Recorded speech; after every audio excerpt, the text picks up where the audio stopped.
I think what I'll do is I'll start with orientating us a little bit in the poet who inspired these workshops, who is Christina Rossetti. Then I'm going to move on to talking a little bit about the workshops and how they're running.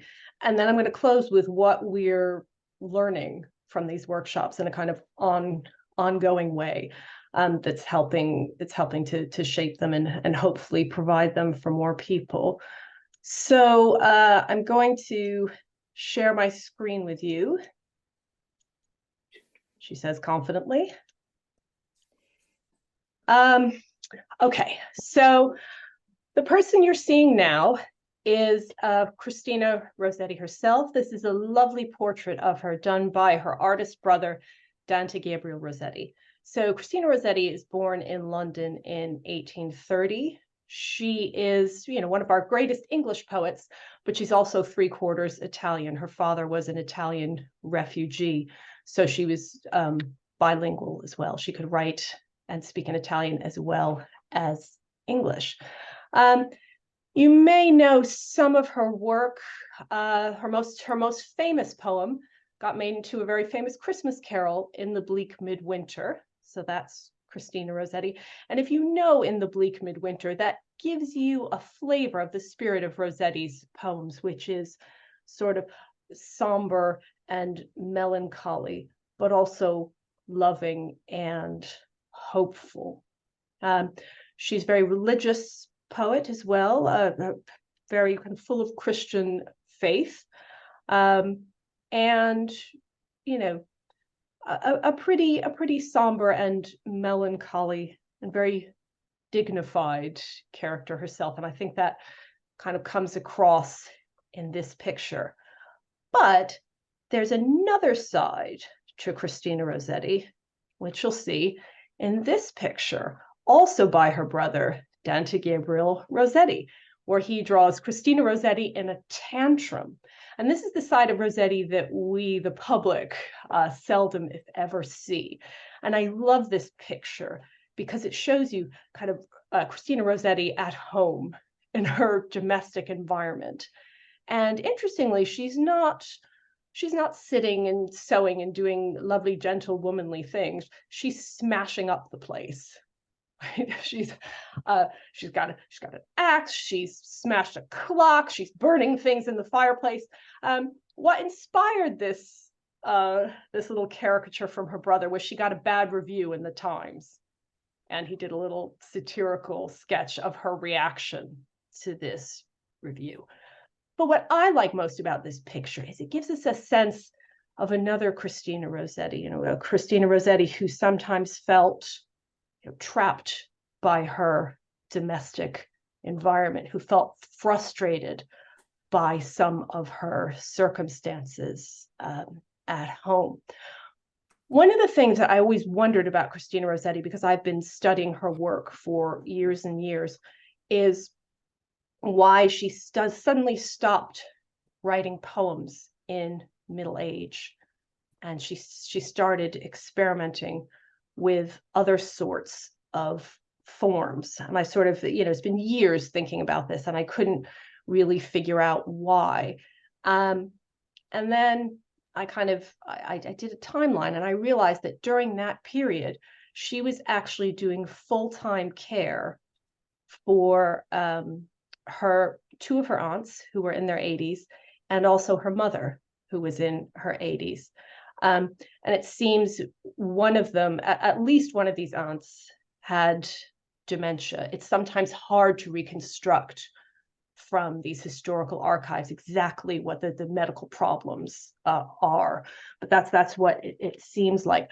So Christina Rossetti was caring for these three of her relatives. And although as a middle-class woman of the day, she would have had some help, she could hire a night nurse when things got very difficult and intense. She had a sort of servants and a cook during the day. It was still very difficult to do all of this and try to manage a full-time career as a writer. So she found herself kind of increasingly frustrated and turned to a different type of writing.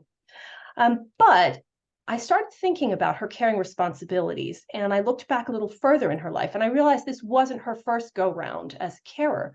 She was what we would now recognize as a young carer for her father, who had a very serious mental and physical breakdown when she was about 13, meaning he could no longer afford to kind of go out and work to support the family. So all the children and the mother had to go out and support the family, and Christina Rossetti had to stay home and look after her father, who, was struggling with mental illness and physical illness as well.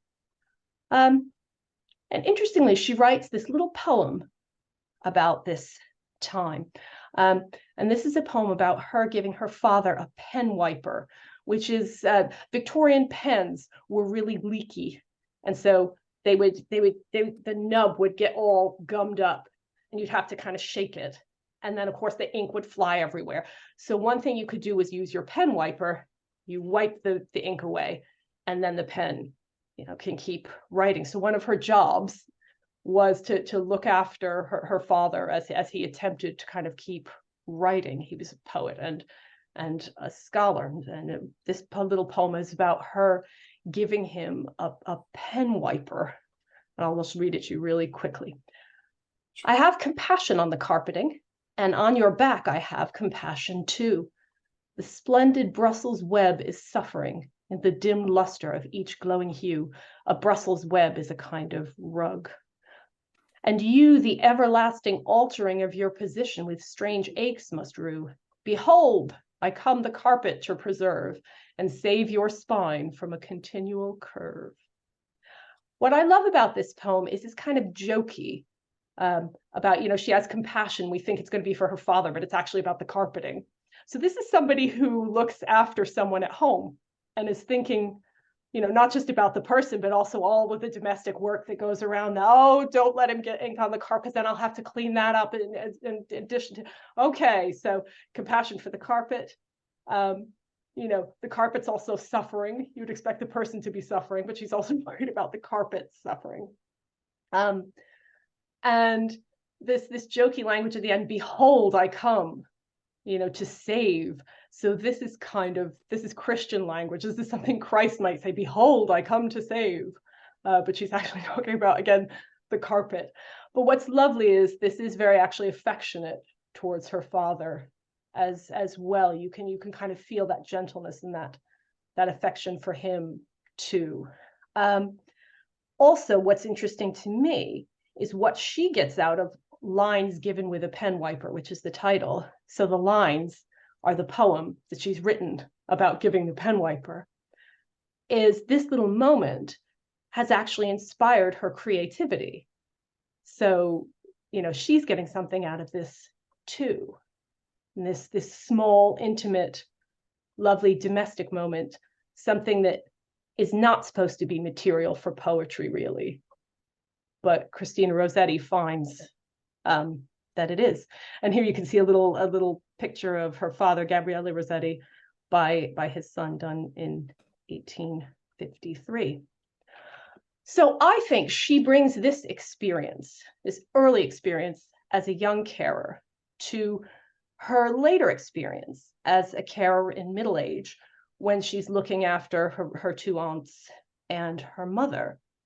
And so she needs to rethink how she can continue her poetic career when there's a huge kind of time and responsibility crunch. How is she going to do it? She does not have the time and the capacity to sit around, endlessly writing poems anymore. So what can she do about it?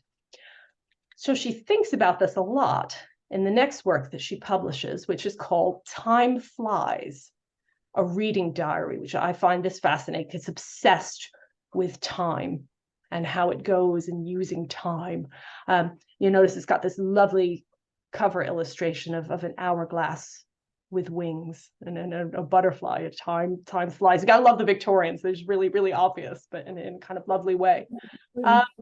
So she's thinking about time, and she's also thinking in this particular work about time to write. So how can she do it? So what she does is she recycles poems that she's written before, but not published. And she puts them in between chunks of prose. And she writes this as a reading diary.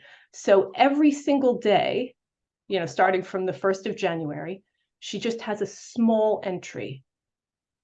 And, sometimes a poem, sometimes just a small entry with prose. And this is the way she managed her time when she was caring.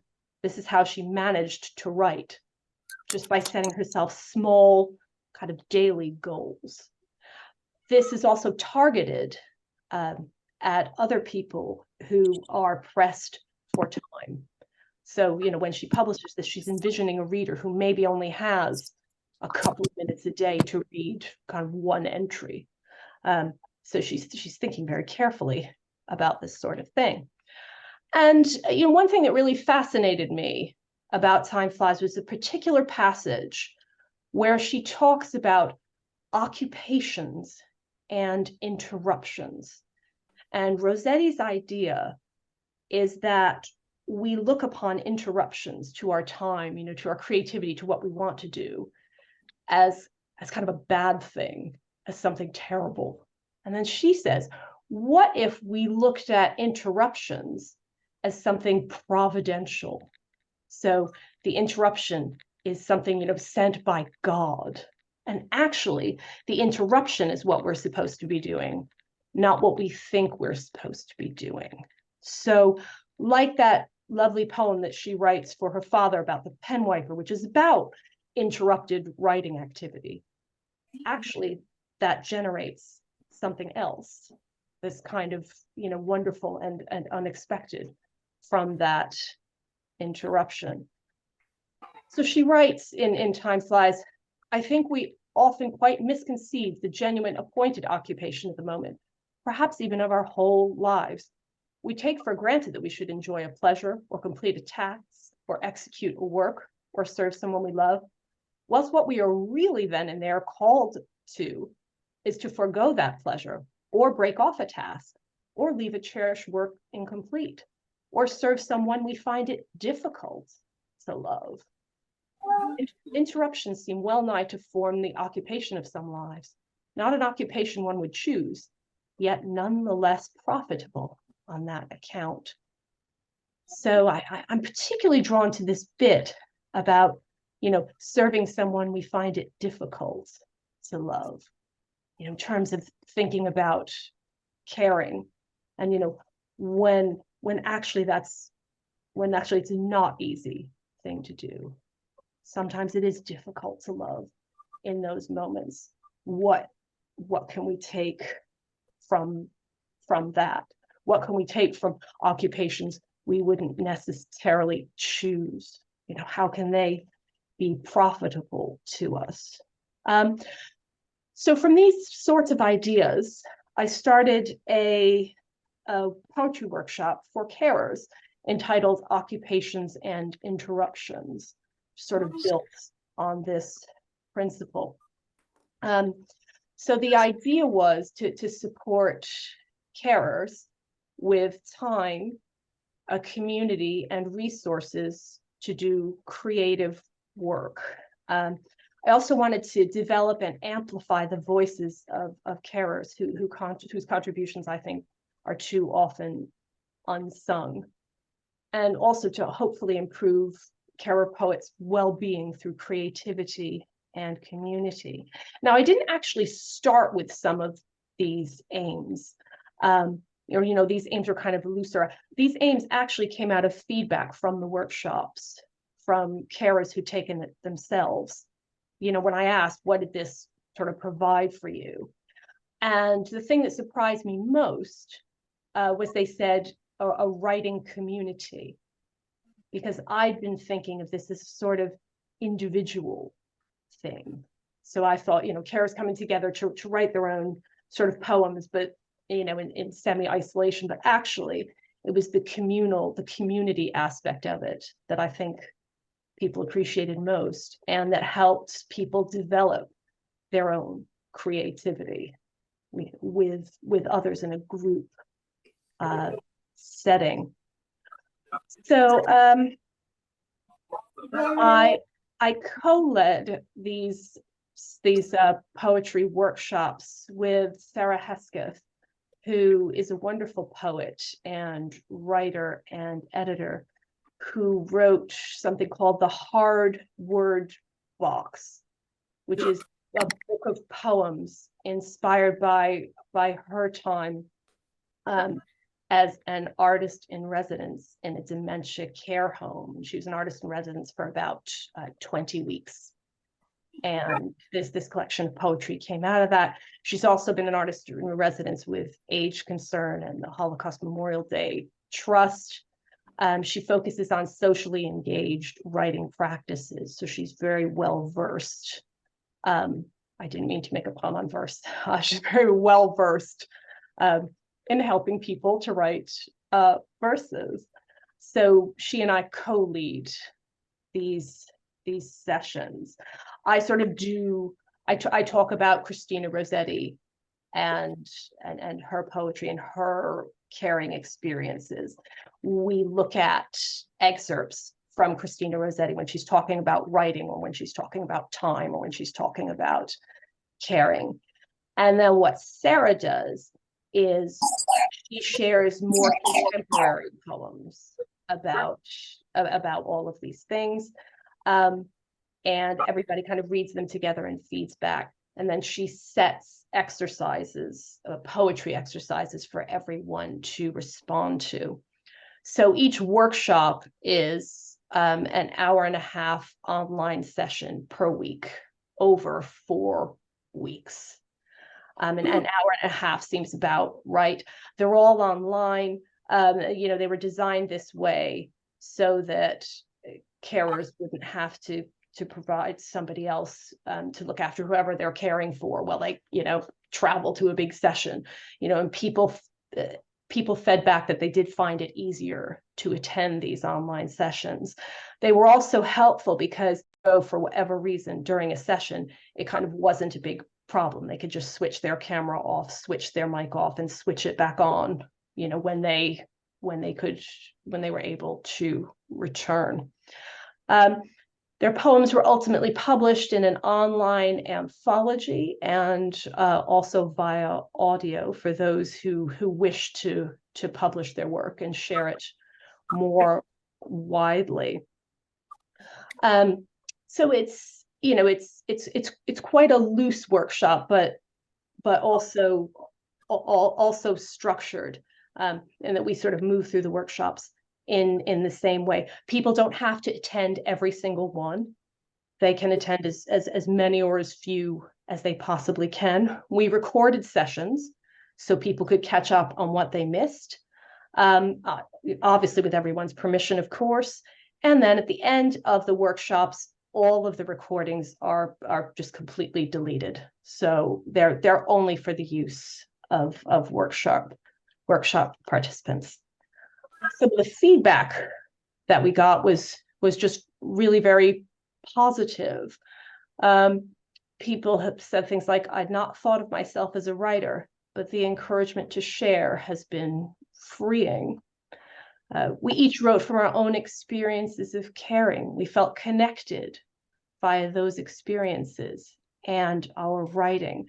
So I think it felt for participants, from what they said, like a space that was safe for them to share things, because they knew they were with other carers who understood. They didn't have to translate or put anything in context, or talk about what a hoist is, right? Everybody was sort of on the same page.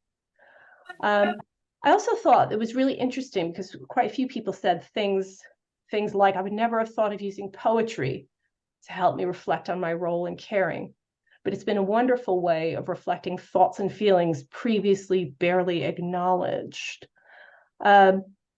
And I think that's something that poetry can do. It can create a space where you can kind of handle those feelings and thoughts, but kind of at a distance, at at a safe distance. You could stand back from them, and that can help people process things.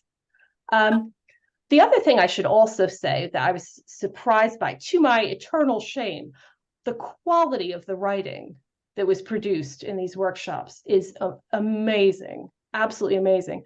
So if you go to carerspoetry.org, which is our website, you can see some of the absolutely spectacular poems that were produced by workshop participants, which was really honored to be around, and when those were actually kind of growing in our workshops. We're developing kind of collaborations around this project with Carers UK, where we hosted a poetry workshop session for their members, and we're running another one for their upcoming Carers Roadshow, which is coming to Oxford later this November. Carers Oxfordshire advised us on workshop design and the well-being support for participants, and this relationship is continuing. Carers Oxfordshire also published Carers poems in Care Matters magazine and help us publicize the workshops. The Oxford Brookes Poetry Centre supports and publicizes the workshops and published the poems. Radio Oxford got us along, me and one of the carer poets, and she shared her work and talked about her experience of the workshops. We were on Woman's Hour discussing the workshops, and we got to play one of the carers' poems, which was just a real highlight, and just a nice way to kind of to reach more people. So what I'd like to do is share one of the poems produced in our workshop by Catherine Graham, which is a really lovely poem. I've got the text of it here, and going to attempt to play it. Let's see if it actually works. She sent in the audio, so this is Catherine actually reading her poem.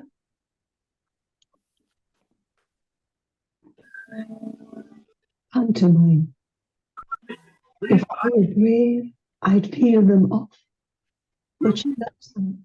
Self-adhesive stickers with pink rose patterns she pressed onto the tiles 2 years ago. She likes to fix the curled up corners as she sits on the shower stool. It was my mum when she asks if I'm okay as shampoo splashes my eye. I could cry and get away with it, pretend it was just the silly shampoo. Clouds of baby talc fill the cubicle. My fault, I forgot to keep it out of reach. White dust settles on our hair and eyelashes as another sticker breaks free of the tiles. Mom emerges from the haze like the Snow Queen in our every morning pantomime. I take the liberty of laughing. For the very first time. And that's just one example of Pantomime. some of the amazing things that of some of the amazing work that our carer poets produce. And as I say, I encourage you to visit the website carerspoetry.org and hear more of the lovely poems that were produced. And so, at the moment, we're going about kind of getting funding so that we could run more of these workshops, and also trying to figure out how we can deliver these workshops for more people, because the demand for these is pleasingly, I guess, starting to exceed our ability to meet it. So we're thinking about ways that we can kind of upscale it all, so we can distribute it to more people. But thank you for listening, and I hope those of you who aren't sure about poetry were persuaded by Catherine Graham's lovely poem at the end. Thanks very much. Well, Dinah, that was really fantastic. Thank you. There are a few questions. Are you happy to have a go at those? Yeah. So I think you've answered one, but Harriet was asking, how do people know about the workshops? But presumably you're in the process of thinking what next. Is that the situation? Yeah, so people know about the workshop. We publicize them through Carers UK and through Carers Oxfordshire, through Oxford Brookes Poetry Center. You know, after the appearance on Women's Hour, we got quite a few queries. So the work is, you know, it's their availability is getting out there, which is nice. But again, it's starting to get a little too big for us. So we have to rethink. Yes, I see. A wonderful thing. And somebody's asked, have you yourself written a poem? And if so, we would love to hear something. Oh, happily. Happily, one of the benefits of being an academic is I don't have to write the poetry. I just have to critically evaluate it and publish it. And I promise you, this is a good thing. Yeah, okay. For the world. I have found my role, and sadly, it is not. It's not in being creative. But Sarah Hesketh has plenty. So if you give her a Google, you can. Okay. And in terms of expanding it, I mean, I can quite see why people would be very interested in attending. And what is your constraint? Is it the time of the people who need to run them? Is that the constraint?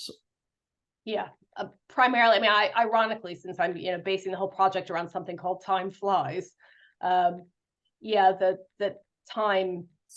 The time is just quite tricky to organize. What we also need is kind of more people, I think. Yes. What we'd like to do ideally in the future is train more poets.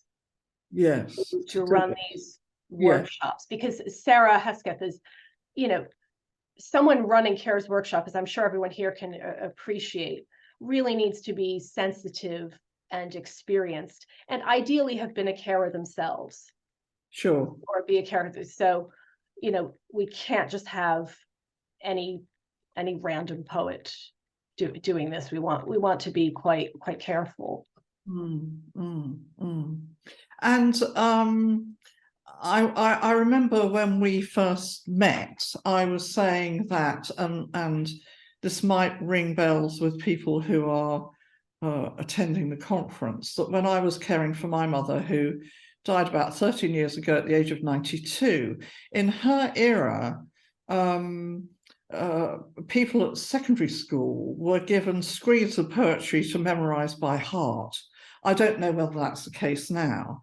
And she could memorize, she could recite bucket loads of poetry completely off by heart.